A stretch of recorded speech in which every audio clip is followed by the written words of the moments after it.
In the shadowy recesses of northwestern Connecticut, nestled among the forgotten pages of American history, lies the spectral tale of Dudleytown, a once thriving village in shambles. Its homes have crumbled, its people vanished, but the land remembers. It's a tale that has ensnared the minds of ghost hunters for years, a tale of a village plagued by phantoms, demons, and unexplained disappearances.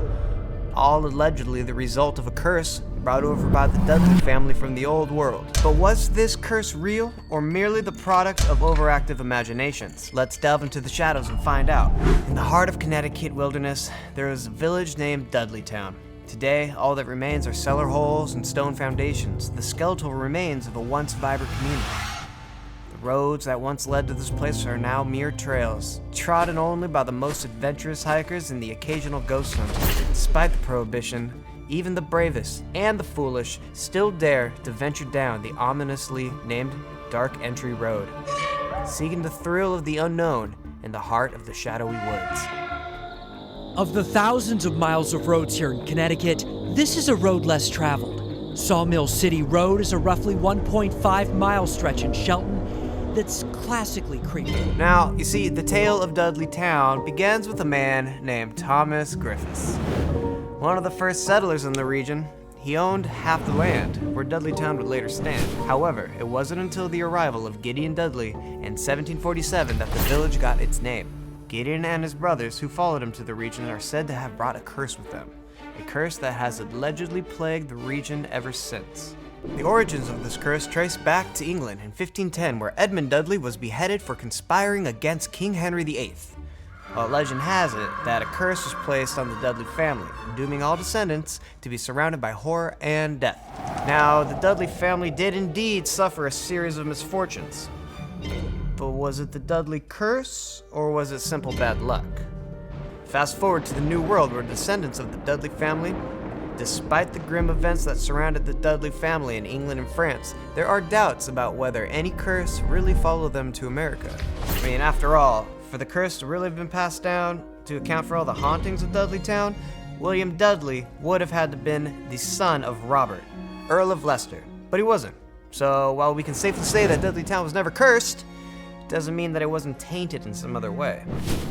The land around Dudleytown was once Mohawk Indian travel grounds, and the region has gained a chilling reputation over the years. Could the weird stories and strange disappearances here be connected to the past in some way, or are they nothing more than just coincidence and imagination? Tell us in the comment of any weird or supernatural stories you have encountered. I'd love to hear them. You know, despite its ominous reputation and challenging geography, Dudleytown did thrive for a time. It was noted for its lumber, which was used to make coal for the nearby Litchfield County iron furnaces. However, the town began to decline after the iron furnaces moved closer to the railroads and more industrial towns. The town's population dwindled, and by the early 1900s, Dudleytown was completely deserted.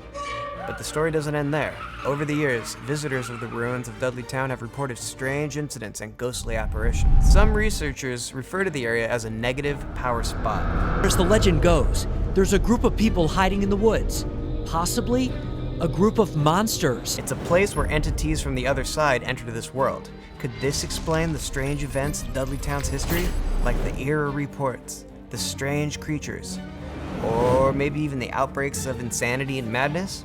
I don't know. Well, today Dudleytown is mostly deserted, except for the curiosity seekers and tourists who come looking for thrills. The Dark Forest Entry Association owns most of the land the village once stood on, and trespassing is strictly forbidden. However, many still go, not only daring the spirits, but the authorities as well.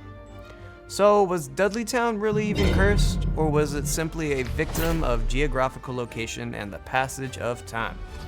Perhaps we'll never know for sure, but one thing's certain, the tale of Dudleytown, the lost village of Connecticut, continues to captivate and terrify those who dare to venture into its shadowy past.